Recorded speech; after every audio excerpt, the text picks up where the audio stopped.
wife is a lying fool. How are you doing?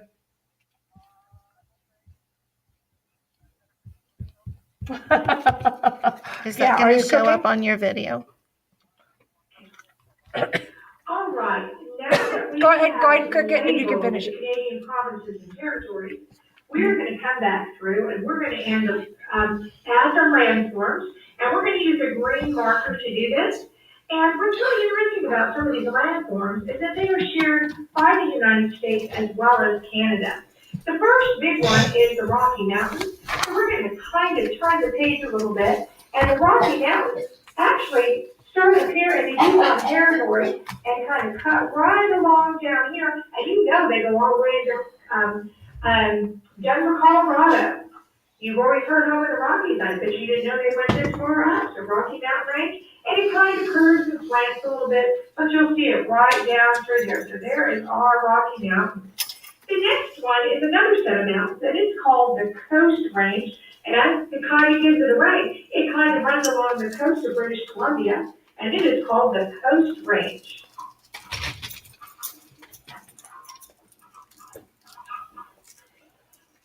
And one that was really interesting and we really absolutely loved reading about is called the Canadian Shield. And the Canadian Shield is right in through here, and it was formed by a lot of volcanic activity all the way up there. So Miss Dugan's going to write the Canadian Shield kind of around that area.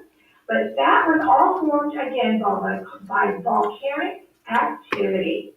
All right, and then the last major landform that I thought was pretty interesting that we shared, I didn't realize they went all the way up there, but down through Saskatchewan and Alberta area, if you kind of run along that, on the other side of the Rocky Mountains, is the Great Plains. And you know they run all the way down through Montana, North Dakota, South Dakota, Wyoming, Nebraska. So that's where the Great Plains are. And those are two landforms that we share with them, the Rocky Mountains and the Great Plains. They have the Coast Range, which kind of runs a little bit down, but it stops before it hits Washington State. And then, of course, they have their Canadian Shield, which is a volcanic activity. And later on, we're going to learn about the Ring of Fire way down the road. But it's kind of interesting that one volcanic activity kind of goes in a circular motion, which we find interesting. The next thing we're going to label is bodies of water.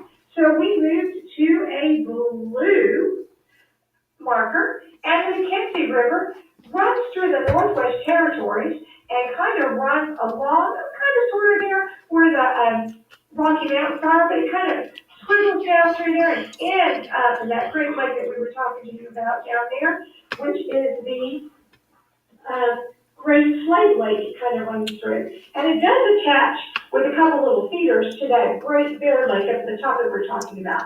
But that is the Mackenzie River. Another really important river in Canada is the St. Lawrence River. And the St. Lawrence River, remember last year when you guys were learning about how they were trying to find a passage that would go from the Atlantic Ocean to the Pacific Ocean?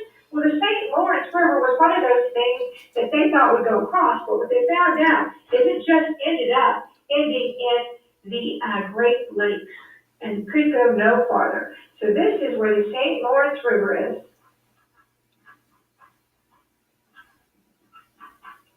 We already talked about the Lake Winnipeg, so just go ahead and underline that with blue. That's another water feature, and you guys should know this one. Where is the Pacific Ocean? Where is the Atlantic Ocean? Well, the Pacific, if you think about it, it's Ha. Pacific is on the west, and the Atlantic is on the east.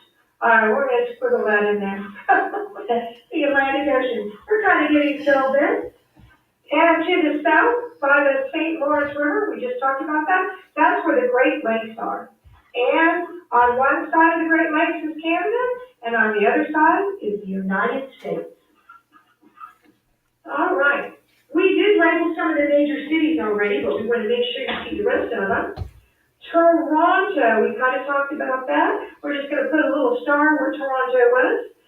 Make that little star kind of run over with our marker, so we're going to make it a little bigger. And then our next one is Vancouver, which is just right over in British Columbia. right there on the corner. So this is where Vancouver is. Couver. One word to make a little dash there. Yeah, not a whole lot of space when you get going, is there? All right, then Calgary is in Alberta, Canada. And we kind of, right where the L is in our diagram. So if we draw a little star on the bottom of the L of Alberta, that is where Calgary is. Everybody draw an area, and it's Calgary. Talk about a busy map, let me tell you. And then we're gonna move right back down over near Quebec on the border there, and you're gonna see this star, and that is where Ottawa, Kansas is. Canada, it's time to go home. I guess we're just, and right up from the right of it is Montreal. And those are the major cities. Now, one of the questions that is asked for number 3 says, which region of the country has the least population? And I was looking at the Canadian physical map, and I'm looking at the map too, and it does kind of have, on the Canadian political map, it does talk a little bit about population. So I'm going to pull this map in here so you can see it, and this is where you'll see some of these things. I'm going to see if we can focus in on open that well. Is there a bigger population map over there? It is population density map on page 60. And so it shows you that most of Canada has under 2.5 people per square mile. And then very few spots are dark red. And so along the Great Lakes, up near Pennsylvania and New York, you're going to have more people per square So mile. I would, if you had to write which region of the country has the least population, I would definitely say the northern region, okay? And why do you think this area may be so unpopulated? Well, I was kind of looking at it, and right underneath it is the environment map. And if you look up there, there's a lot of forest. Further north, there's a lot of swamp. So if you take a look at that, where are the crops? The crops are right here. And look at this cropland. It's very sparse, it's right along the Think border. about the Rocky Mountains and the coastal ranges. So a lot of this is going to be really rugged and inaccessible. Colder as you get toward the north, and you're thinking about Greenland and how cold it is up to the north. So a lot of that's going to have a really cold climate, not as accessible. So that, in a fair piece, is Canada. Come on. There we go. I opened a new classroom because you told me to, but I need to